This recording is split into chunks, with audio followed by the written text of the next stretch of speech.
Hola Manuel, Hola.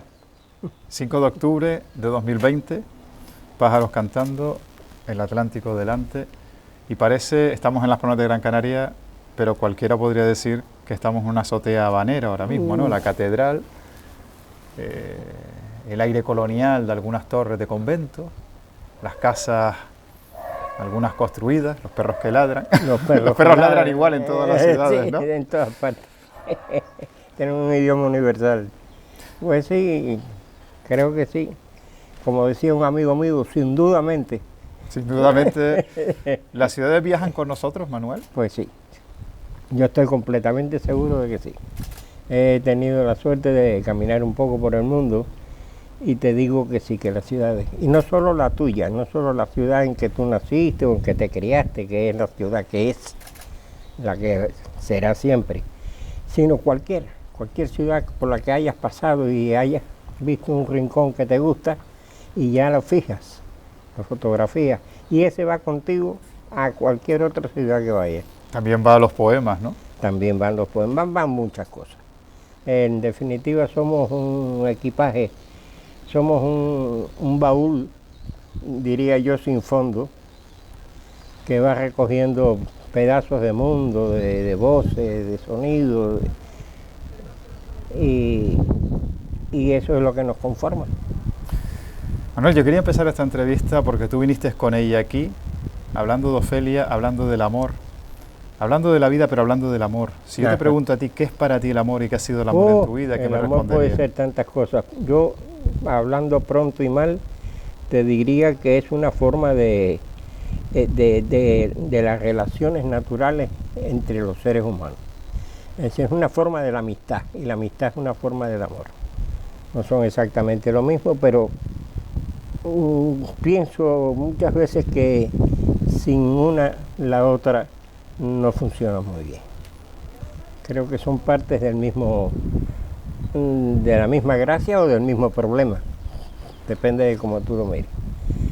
Pero sin duda yo creo que es el centro que justifica, o que justifica mejor el hecho de que estemos aquí en este mundo tan complejo y tan lleno de problemas que nos amargan muchísimos momentos de la vida, y a veces la vida toda. Acabas de cumplir 84 años, pero siempre mantienes ese espíritu risueño, optimista, creativo. Eres una persona muy, muy viva, es lo que siempre me ha llamado la atención de ti. Yo creo que ¿No te has quejado nunca? Sí, yo soy quejica. No, pero no te quejas como otros. Pregúntale a mis hijas para que tú veas. Te quejas en privado. Pero públicamente eres una persona que posa sonrisas, acabas de sonreír. Es verdad. Y trato siempre de... Ha sido algo que aprendí con los años, de siempre quedarme con la parte mejor de las circunstancias. Eso es pura sabiduría, ¿no? Sí, descubrí que era como mejor me quedaba después de pasar, digamos, por algún aprieto.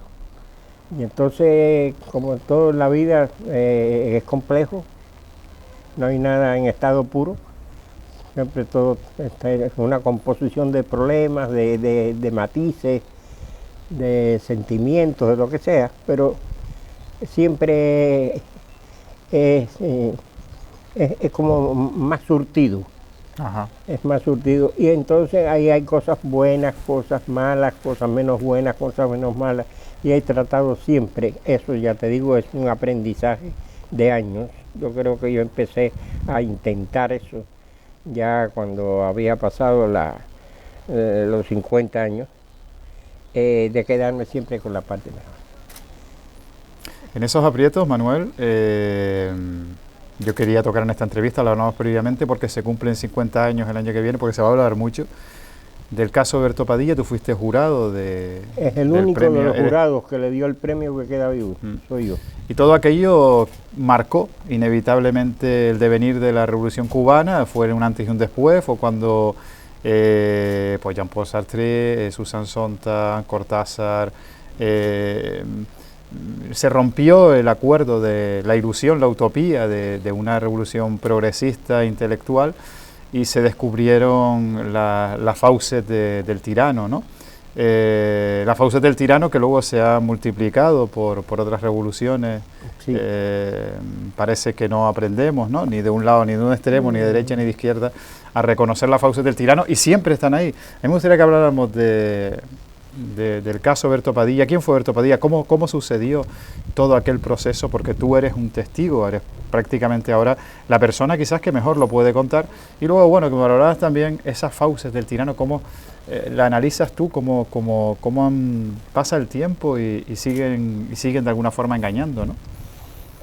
Sí, Padilla, responder esa pregunta tuya estaríamos aquí. Sí, tenemos media hora, lo dimos al principio, porque claro, yo te iba a decir al principio que juntar a un canario con orígenes o con raíces cubanas y a un cubano con raíces canarias a alegar, podemos estar días y días, pero calculamos una media hora para hacer una entrevista. Bueno, yo te digo, y tú también has sido periodista, entonces vamos a... Te digo, a brochazos. A brochazos. A brochazos te digo que Padilla era un estupendo poeta. Maravilloso. Y sencillamente lo que se hizo en ese concurso de la Unión de Escritores y Artistas de Cuba, UNIAC, siglas, fue darle el premio de ese año, del concurso literario de ese año, al mejor libro de poesía que cayó en nuestras manos. Yo formé parte del jurado y de los miembros del jurado soy el único que puedo hablar, desgraciadamente, porque el jurado estuvo compuesto por personas extraordinariamente brillantes. Estaba Lezama, estaba José Zacarías Talet, que es uno de los poetas fundamentales del siglo XX en Cuba, sobre todo de la primera mitad del siglo XX en Cuba, y de cuya obra sale la corriente conversacionista, de la dialogante o conversacionista de la poesía cubana. Estaba estaba yo, estos éramos los tres cubanos. Estaba Cohen, J.M. Cohen, que era un hispanista brillante, inglés, y estaba un poeta peruano, que por eso sí yo tengo siempre dar entrevistas cuando tengo que hablar, porque se me olvida, ya con la edad, se me olvidan los nombres, y no quisiera olvidarme de este poeta peruano que murió joven y dejó una obra brillantísima. Era el más joven de los jurados. Esta entrevista se va a acompañar de un pequeño texto y luego vamos a... No te preocupes, cualquier lapsus tuyo mío aparecerá el nombre. El nombre de este magnífico poeta y estupenda persona que dejó además una huella muy profunda en la poesía peruana del siglo XX. No estamos hablando de cualquier cosa. Y ustedes premian a Padilla. ¿Y qué premiamos a Padilla porque fue el libro. Valoraron la literatura. Sí, en la Unión se dijo que bueno, que hubo una conspiración, no hubo tal conspiración, ni los jurados nos acordamos para hacer daño a la revolución, darle el premio a Padilla, ni mucho menos, no hubo nada de eso. Sencillamente lo que hubo fue una unanimidad espontánea en la literatura a la hora de juzgar los libros que se nos habían presentado en el jurado, y encontramos que el de Padilla no tenía rival. Y sencillamente hicimos nuestro trabajo. Le dimos el premio al mejor libro que entendimos nosotros que había llegado a concursar. Pero eso se sintió mal porque Padilla había tenido una actitud bastante contestataria en aquellos días, en aquella época. Padilla era un hombre muy inteligente, con un sentido del humor y muy irónico, y la situación que había en Cuba se prestaba a las ironías, se prestaba a no aceptarlas, digamos. Y aunque nunca él se manifestó en contra de la revolución. Él siempre dijo que él no estaba en contra de la revolución cubana, que era un crítico dentro de la revolución, no fuera de la revolución. Eso les pasó a muchos de los intelectuales. Todos los que estábamos allí estábamos porque en el origen política. era un origen... No estábamos en contra de la revolución, estábamos en contra de cosas de la revolución que no nos gustaban y que pensábamos que suprimiéndolas la revolución iba a ser mejor. Porque tú estuviste de agregado cultural, fuiste un destacado miembro al principio de la revolución, pero nosotros luego... fuimos la parte mayoritaria, estuvimos en la parte mayoritaria del pueblo cubano en aquellos momentos, que apoyó la revolución. Eso no quería decir que cerráramos los ojos a lo que estaba pasando. A lo que estaba pasando, que no entendíamos o que entendíamos que no era bueno. Y esa deriva quizás, que empezaron a entender que no era buena, fue el punto culminante fue quizás lo que le hicieron a Berto Padilla, ¿no? Exacto. Entonces, sencillamente, además, yo soy de la teoría, no la he leído en ninguna parte, pero soy de la teoría de que la dirigencia de la revolución pensó que nosotros éramos uno de esos grupos contestatarios que estaban apareciendo en el campo socialista europeo. Vale. Y que nosotros éramos unos émulos de esa disidencia que empezó a verse en Polonia, en la Unión Soviética, vale, en Hungría y demás. Y entonces, porque me pregunté una vez, ¿sí?, en medio del caos aquel que estábamos viviendo, pero ¿por qué le dan tanta importancia a un poeta que todavía ni siquiera es conocido, más allá del barrio en que vive? ¿Cómo te sentiste cuando viste que Padilla tuvo de alguna forma que renegar de su propia obra? Bueno, nosotros en cierto modo entendimos que yo tenía una visión muy práctica, muy pragmática de eso, que hizo bien en hacerse la autocrítica y poder salir de Cuba. Claro. Y después en libertad, ya donde quiera que estuviera, dijera la verdad de lo que había pasado. Pero tú tuviste porque si no lo hace así, lo hubiera pasado muy mal y no hubiera resuelto absolutamente nada. Pero tú tuviste que quedar y pagaste las consecuencias. Sí, yo me quedé así y pagué las consecuencias. Tuve como 17 años sin poder publicar un poema, ni un artículo en un periódico, y mucho menos un libro. Que se dice pronto, 17 años, con una censura. Me dejaron en la Unión de Escritores, me quitaron la dirección de la Gaceta de Cuba, que es el periódico de la Unión de Escritores, me dejaron en la Unión de Escritores, pero como redactor, un redactor que redactara lo que redactara, así fuera el artículo más brillante para la Gaceta de Cuba, no lo podía firmar con su nombre. Eso me pasó a mí. Pero en todo ese tiempo... alguien de la revolución que eso no fue así, se le puedo demostrar que sí fue así. Pero no cortaron las alas de tu poesía, seguiste escribiendo y seguiste a mí, creciendo como poeta. Internamente eso no me hizo gran bella. Me molestó, por supuesto, me desencantó. Lo peor de todo fue el desencanto que tuve de una situación en la que yo puse tanta fe como era la revolución, como le pasó a la inmensa mayoría del pueblo cubano. Sobre todo los intelectuales consecuentes con la vida que estaban mirando. Los intelectuales estamos más cerca de los problemas. El obrero pues está cerca de los problemas de la producción, pero el intelectual está cerca del pensamiento. Guillermo Cabrera Infante cuando sale, lo mismo de Teodoro Gusano y todo el tema. Sí, todos éramos así. No éramos enemigos de la revolución. Éramos personas críticas con cosas que considerábamos que la revolución debía solucionar y debía superar, porque le hacían daño a la revolución, no al imperialismo, a la revolución. Pero los que están en el poder, en este caso, que eso es una cosa que ya la historia lo ha demostrado mil veces, ya es un lugar común, ¿tú me entiendes? Se creen que tienen en sus manos la patente de corso. La patente de corso y además la solución de todos los problemas.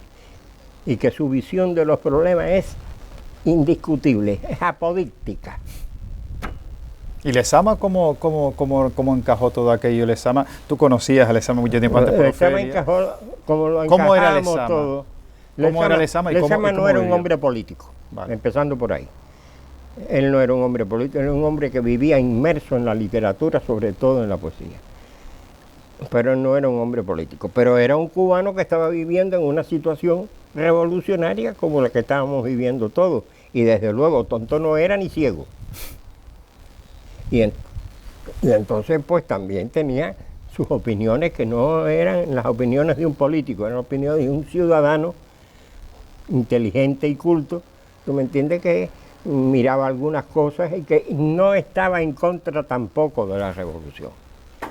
La revolución para nosotros fue una puerta que se abrió en medio de una situación muy negativa que era la dictadura de Batista. ¿Comprende? Y se abrió esa puerta, pues ¿cómo no íbamos a pasar por ella? Desde luego que sí. Y agradecíamos que se abriera esa posibilidad de cambiar la historia en Cuba.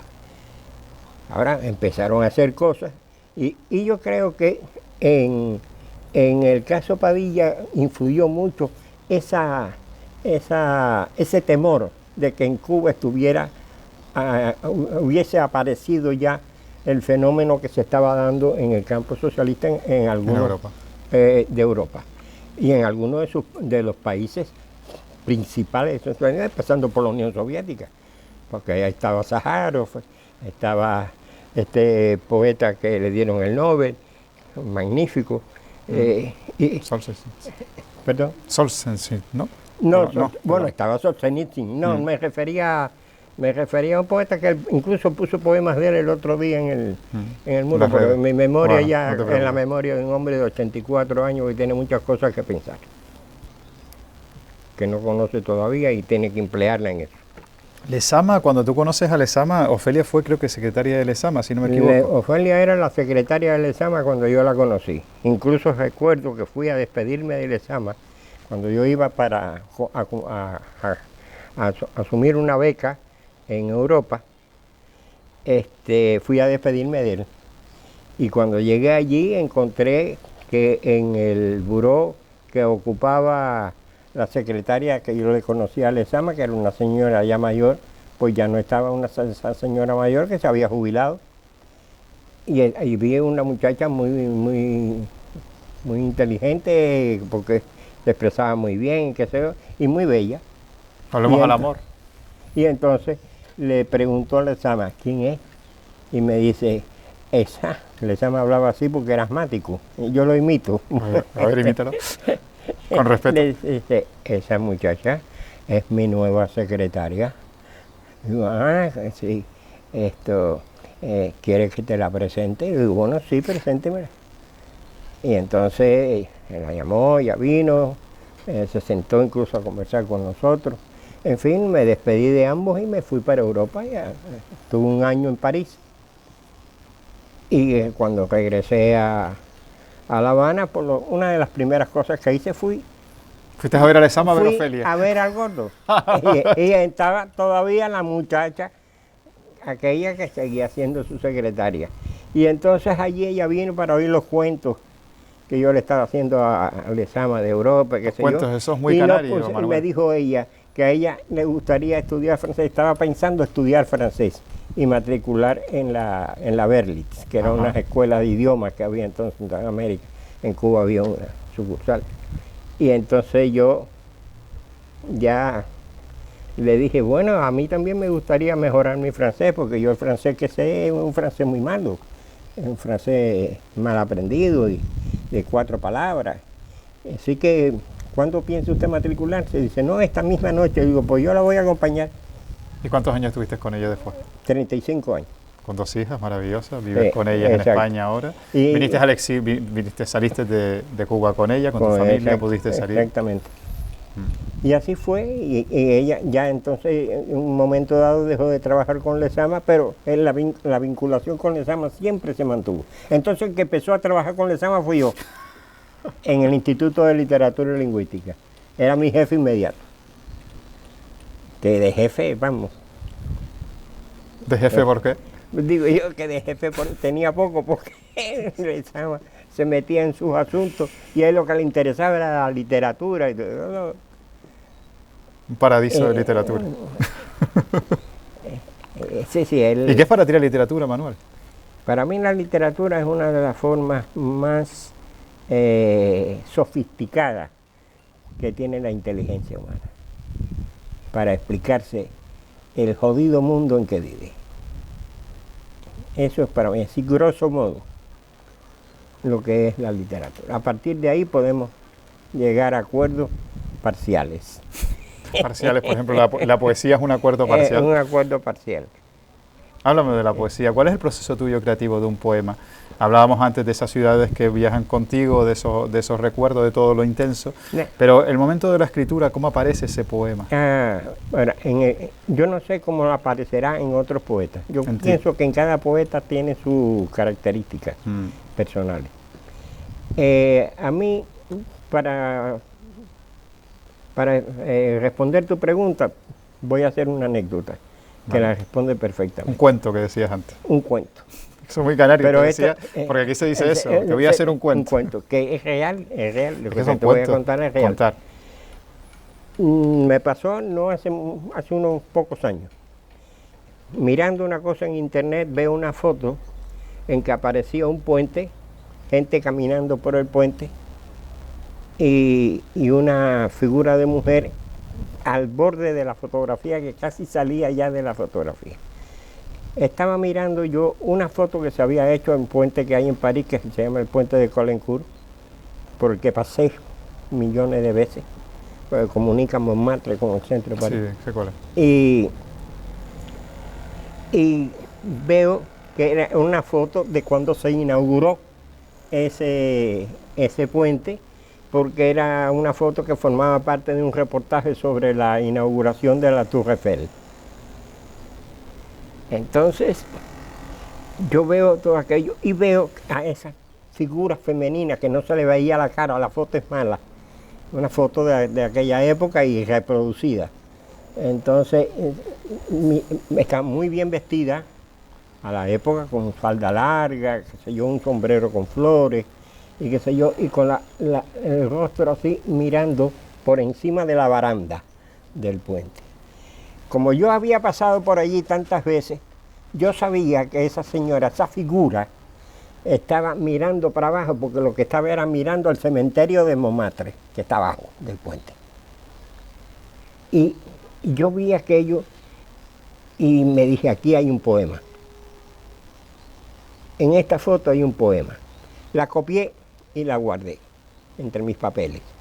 De vez en cuando me encontraba con la foto, buscando otras cosas, y la miraba y decía, aquí sigue habiendo un poema, pero no se me ocurría nada. Aquí sigue habiendo un poema. Y así me pasó varias veces, hasta que un día me tropecé de nuevo con la foto y miré, y sin decir nada puse las manos en el teclado del ordenador y empecé a escribir el poema. No un poema, el poema. Ese era. Terminaste de escribir el poema que habías empezado el día que viste la fotografía. Exacto. No, lo que había empezado en aquel momento era el proceso.